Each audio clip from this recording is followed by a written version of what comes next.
Earlier, before weekend, when hubby was still asleep, after I got from Walmart,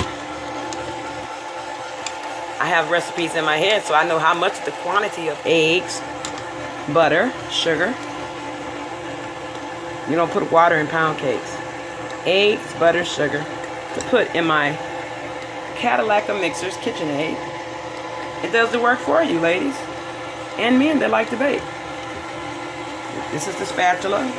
One of my thousands. I have so many baking tools. This is the smaller one. These are for the petite. I'm making a recipe. This is for my petite pound cakes. So I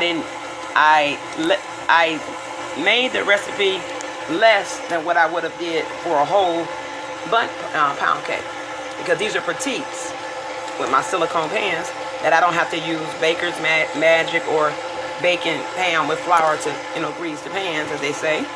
Old school grease your pan. But you take your spatula, even if you do box cakes, ladies or men, and you want to make sure the size, even if you use a hand mixer.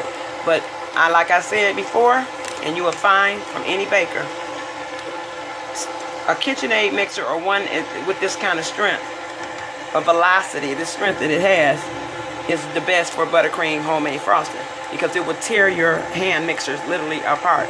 Take it from me. I've tore up many of mixers till I got it through my head, and an older lady gave me the advice, because my mother was dead.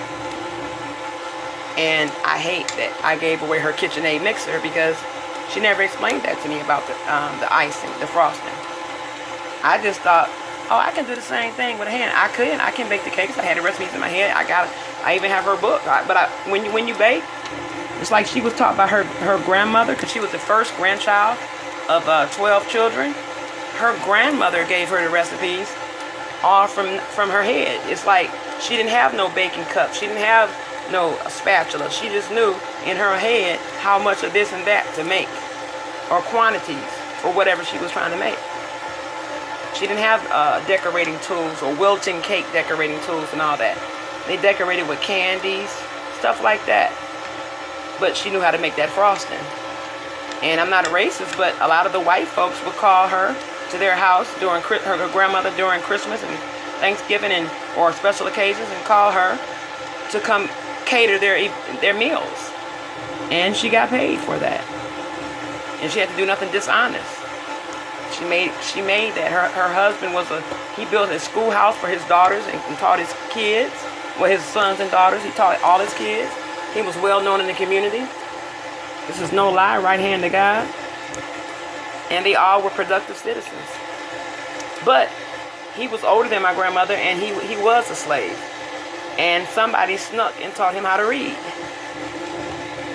And he was very much into his Bible. There's a beautiful picture that they show at every family reunion of my grandmother. She was in a wheelchair. My great-great-grandmother with rheumatoid arthritis, a wooden wheelchair. Didn't have hover rounds. But he was standing straight and tall, looking like a black, dark-skinned Mandingo warrior African. And I love that picture. It makes me cry when I look at it. My heritage, part of my roots. It's something when you can look at your ancestry and know a little bit of where it's like I could probably go to Africa and look at the Africans and say, he came from this tribe. With that woman who was Creole, whose parents, they look very much white. And she did too. There's nothing to brag about, but that's what started that Creole stuff. Because he definitely wasn't from Louisiana. She was younger than him, but he wasn't. He was brought across the ocean. He was older. I have paperwork to prove it. But he married a pretty thing. She was a pretty thing, though.